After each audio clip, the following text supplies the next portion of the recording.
Welcome to Imaginative Visions Journeys, where creators from the entertainment world discuss their journey to turning their dreams into reality. With your host, Justin D. Williams.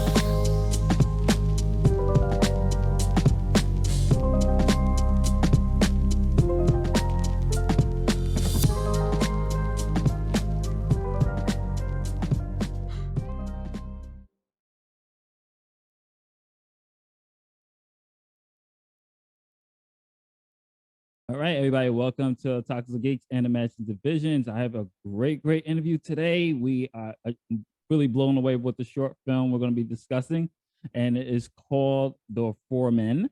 And as always, we're going to have our guests introduce themselves, so take it away. Cool. My name is Adrian Bobb. I'm the writer, director, VFX supervisor for the short. I'm Brian Quintero. I'm a producer with Dead Mariachi Films, and I collaborated with Adrian on this fantastic project. And let's kick it off. First of all, I gotta say congratulations. I was able to get the screening thanks to you guys and completely blown away.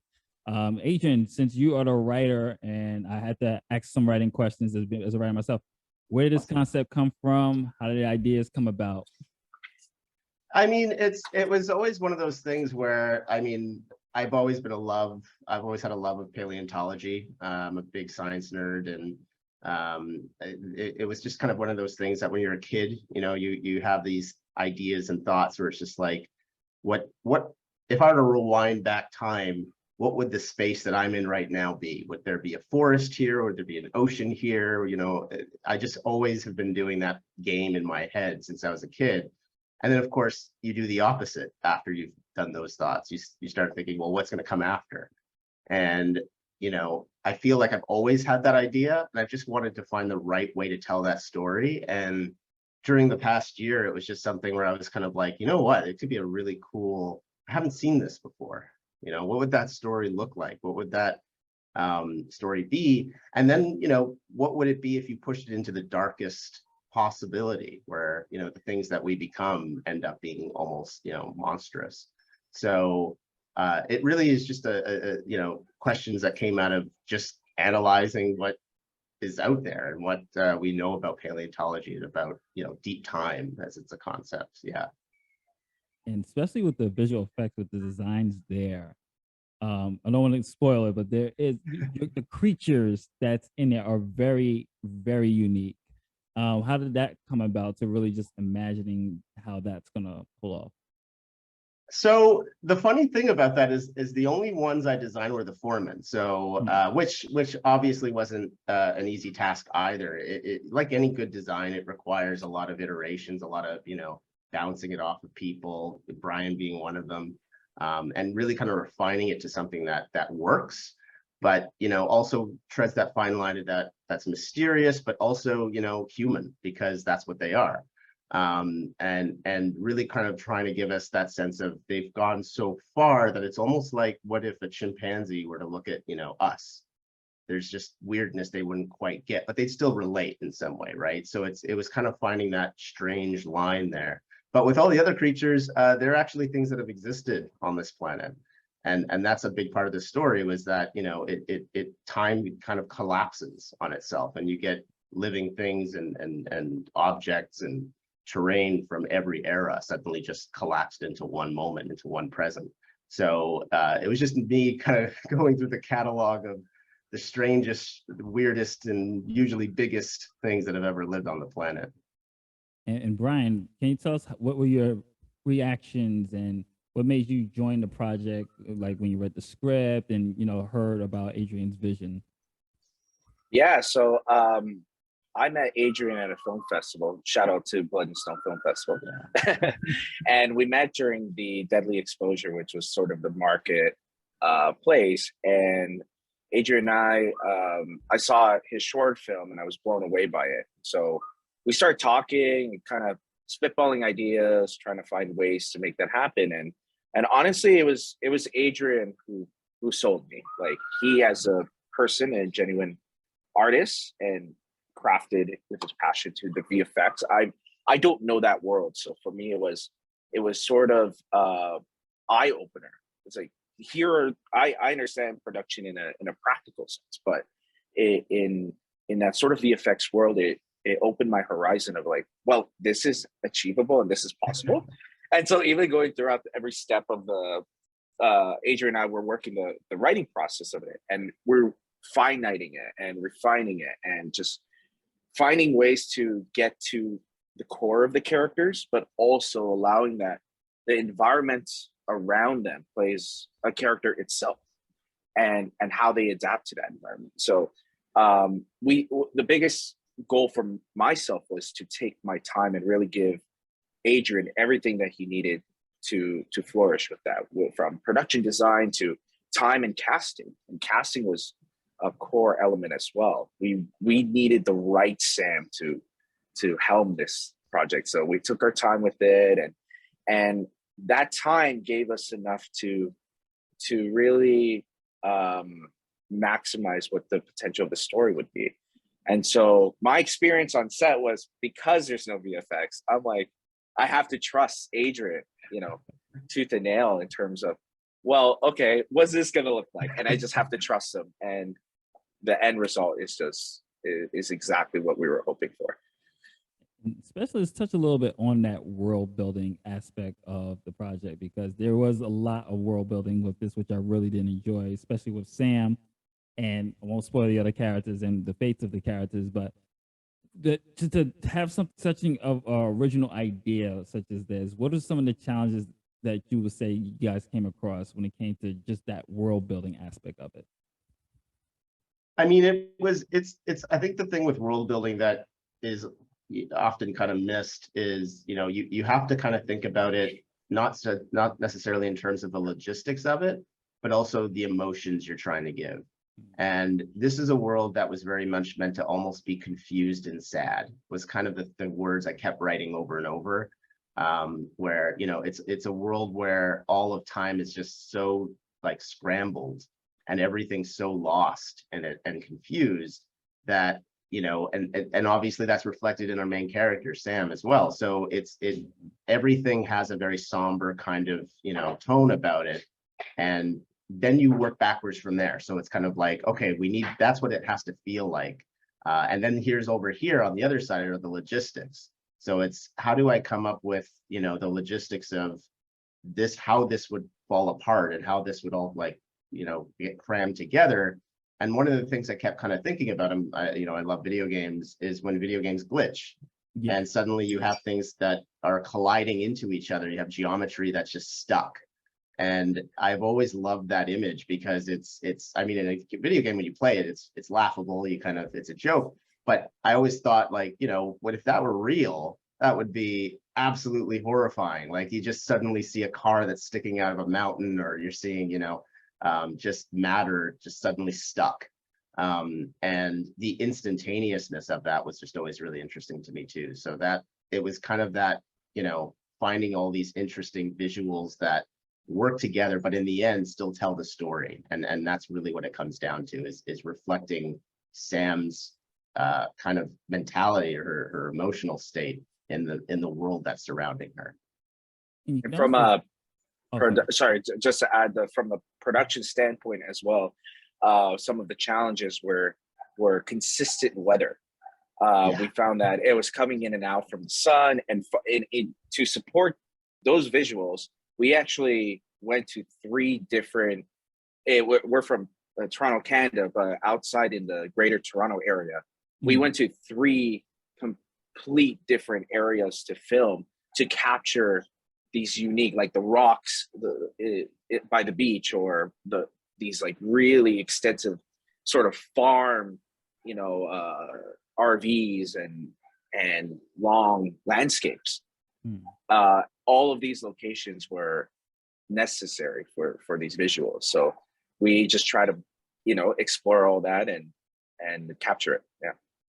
And you can also say that the setting itself, just watching it, that's what I took from it too. The setting itself is a character, because just the way the elements are and the way Sam was just navigating through this dark world, especially towards the end, where you really see like, oh, we get that established shot of everything. I was like, oh, whoa, okay, this is how it is. Because for the most part, she's inside.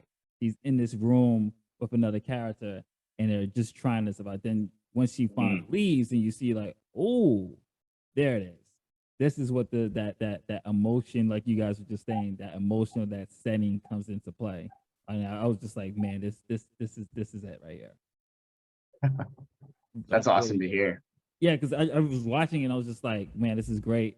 And I loved the tone. And it's getting intense. It's getting intense. And there's some little psychological elements to that too. And then once she gets outside and we see that shot and we see the world that's building up, because it was like, what is it outside? Because the first shot we see, she's outside, but then when she goes inside, I was like, okay, then when she goes out, and then it's like, oh, and then the reveal comes, and you're like, oh, wow, okay.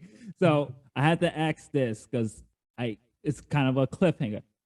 Will there be more? Or do you have plans for more?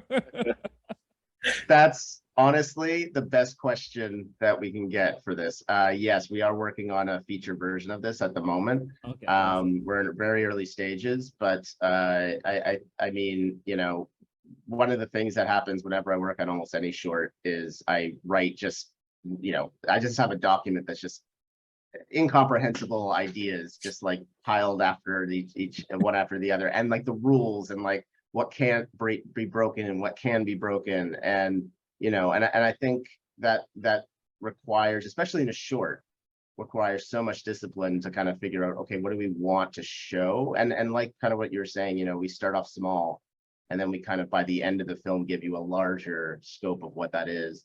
I think the short will act as that kind of smaller, you know, viewpoint into what the feature will be, where we really get to explore, you know, a little bit more about what the Fore-Men are, a little bit more about what they want, and a little bit more in terms of what the world was what actually happened to the world. And whereas in this short, we kind of see it, you know, a few weeks after, the feature will also explore what happens the minute, the literal second that this event occurs.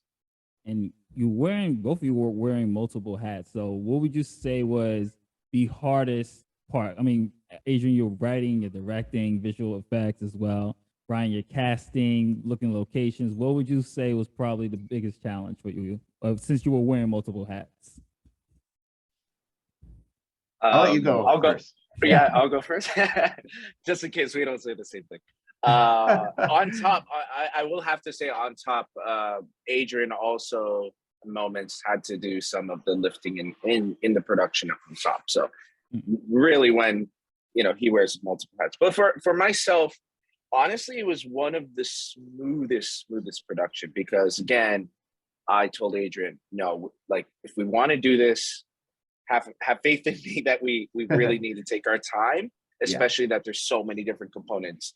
I found the two things that kind of were concerning, and again, even with all that time, we had like 3-4 months of pre-production for a short, which is, you know, hefty. I found on my end the two main things that were becoming a little critical leading into the last few weeks were casting. For sure, casting was really tough in the sense because we weren't sure if we wanted to go the non-union routes or the union routes, and tape after tape after tape, we just were missing something. Like we had a lot of candidates, a lot of potential, but when Sophia just came in and she nailed it, it was like that's her. She's right there. And I would say the second thing was the logistics in terms of location. A big part of it was during that time, in Toronto specifically, there was a lot of productions that are happening, and there were no vehicles for transport, and we needed that desperately. So I literally found independent vehicle companies to rent from, and we needed enough for all the production design, all the gear, and because we're going to 3 different, like really long,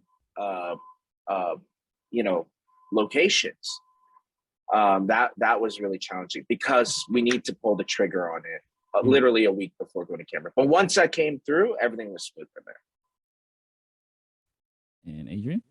And yeah, I mean, it's one of those funny things where like, I'm so used to doing everything for my own projects because it's the only way I can get them done, to be honest. It's I think, I have 15 years of background in VFX, so I know that space very well. I've worked in that industry, I've worked in animation and video games as well. And it's the kind of thing that I've seen a lot of films done well, but I've seen even more done not so well. And and I've also seen it done not so well in the way where when it's been fixed, it's because more money was involved, not necessarily because more creative solutions were found.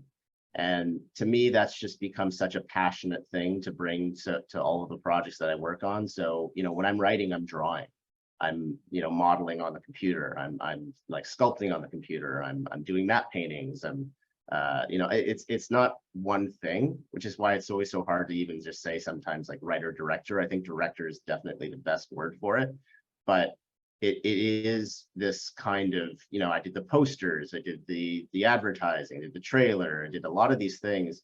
And it's not necessarily, I feel like as I'm getting older, I'm also being like, I have to put the brakes on that sometimes, because it's like, you have to choose your battles, but then you also find people that are better at you at doing certain things, and you start relying on their abilities and their talents. And I think with this team, we had that.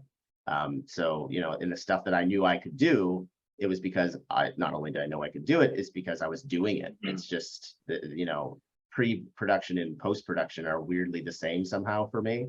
So I like to just, when I'm writing it, it's like, I know what the monster is. I know what that's going to look like. I know how that's going to respond. So in the script, the visuals and the words are doing the same thing. It's not something that's going to be off-boarded later in the process. It's all happening at once. So, by the time we get to production, it's this fun thing where it's like, well, I have a little bit of control, but, I have this amazing cast, I have this amazing crew, and, and obviously they put a lot of trust in me because there was a lot they did not see, and did not know what it was going to be, but, they trusted in me, and I feel like you have no choice but to respect that and trust in them back. And I just had such an awesome crew and cast on this that, I think it says something to smaller, shorter, independent films when you can get, the crew is not just like people that you meet that one day and leave. It is a team, and and that love and that labor is what you see on the screen. I remember one of the earlier conversations, funny enough, Adrian's like, don't worry, I got it. I'm gonna do production design. I'm like, no. I had to say no to him because I wanted just to focus on the directing, and we actually brought a team of production designer, set deck, and art. Yeah, and they did an awesome job too. So they killed it. Yeah, and that's the thing, right? Like, it's like you start realizing your talents and where you enjoy being. But then you also start seeing like, oh, you know what? That's actually great. They can do that. They can focus on that. I'm going to force myself away and let those talents, speak for themselves. And I think like it's like a weird opposite sort of thing. I think where most of the directors I've seen work, they're there for that day and then they leave. Yeah. For me, it's very much an investment, and it's and I still think that even with a larger team, it is still an investment because now you're investing in other people's talents and their passion as well. And final question will be, where can people find you guys, and how can they, what short films are you going to be showing, just in case people who have attendance, they can go see it, check it out? Sure. So obviously, Fore-Men will be shown next in Holly Shorts on the 14th at noon at the Chinese Theaters on Hollywood Boulevard. And we'll have a few other festivals after that, so it won't be online for a bit. But if you want to check out all the development for the project, you can definitely follow me on my website at Adrian Bobb. That's BOBB, 3 B's. And you can also find me on Instagram, abob, and it's pretty much, you find that name, you're not going to find too many others. It's a weird name, so you can find me just by searching that. And for Instagram, you can follow me at Dead Mariachi Films, and you can, or my personal page is at this is Quintero, and we'll be posting the more results of other film festivals as they come in. So, Gentlemen, it's been a pleasure. Thank you very much for joining us here at Talks of Geeks and Imaginative Visions. Appreciate it. Thank you so much. Thank you It's a so much. pleasure. Thank you for joining us for Imaginative Visions Journeys. If you enjoyed this episode and you'd like to help support the podcast, please share it with others, post about it on social media, or leave a rating and review. To catch all the latest from Imaginative Visions, you can visit imaginativevisions.com.